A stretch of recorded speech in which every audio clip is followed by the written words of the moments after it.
In our last hour, we spoke to a Texas sheriff and former Border Patrol agent who is navigating immigration along the southern border.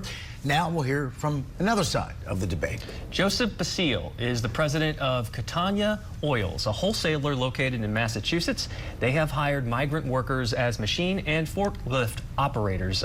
Good morning to you. Thanks for coming on the show. So your company has been a family-run business for generations. What can you tell us about the type of migrant workers you've hired in the past? Good morning, and thanks for having us. We certainly have been in the community a very long time. For the past couple of years, we have really struggled filling jobs in the manufacturing and warehousing areas, specifically on the second shift. And we presented an opportunity through Mass Hire, which is a networking group that helps pair companies with job seekers. And that's how we first got tied into this area and have successfully hired up to a dozen now of migrant workers in various different positions with our company. In the big picture, how critical do you think migrants are to the American workforce?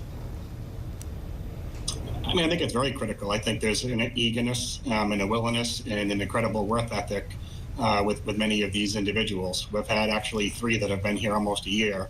Vanel, Andy, and Alex were our first three. And, these guys, came here to pursue a dream, no different than my great-grandfather who immigrated here, over 100 years ago, that was really just, searching for a better life for his family. So certainly to be able to bring in and welcome with open arms individuals, I think, comes full circle for us. Immigration has no doubt become a hot button topic on the campaign trail this year especially. What goes through your head when you hear the type of dehumanizing rhetoric and language like there's an invasion going on the southern border? I think it's hard to see, and while I really can't speak for the perception, throughout the voters, I can certainly speak, from our personal, experience that we've had some very, positive interaction with a group of individuals, and there's that, eagerness to be here and that work ethic. Quite frankly, we've had, jobs that, couldn't be filled. For many years, we had positions that were open on second shift, and, our workers were working endless hours overtime and so on and so forth to support, the business, and to be able to have individuals that are willing, to work and work hard is important for us.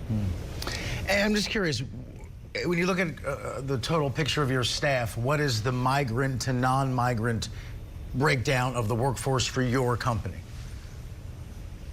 We have about over 250 employees that currently work for us in various, different, positions.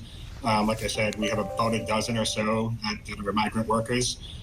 We do have a well-diversified workforce. We, hire, single-family, parents, veterans, mother hours, part-times, which is another, piece of the pie relative to the labor force. And are your migrant workers, in general and in comparison to others, are they criminals? Are they rapists? Are they vermin? All the language we hear, are they invaders? Are they murderers? How would you describe them? We know what gets said on the trail. What do you see, though? I mean, what I see, to be honest with you, is every month I typically will sit down with a dozen workers or so in cross-functional positions, whether it's manufacturing, warehousing, even office staff. And a few months ago, I had an opportunity to sit down with second shift and to really see the camaraderie that has developed between the diverse work groups that we have was very heartwarming. There is a significant appreciation for the work ethic that these guys bring to the table, and an appreciation for the jobs that they're doing. Joseph Basile, president of Catania Oils. Thanks so much for coming on and sharing your perspective on this really important issue. We appreciate it. Thanks for having me. Have a good day. Still ahead.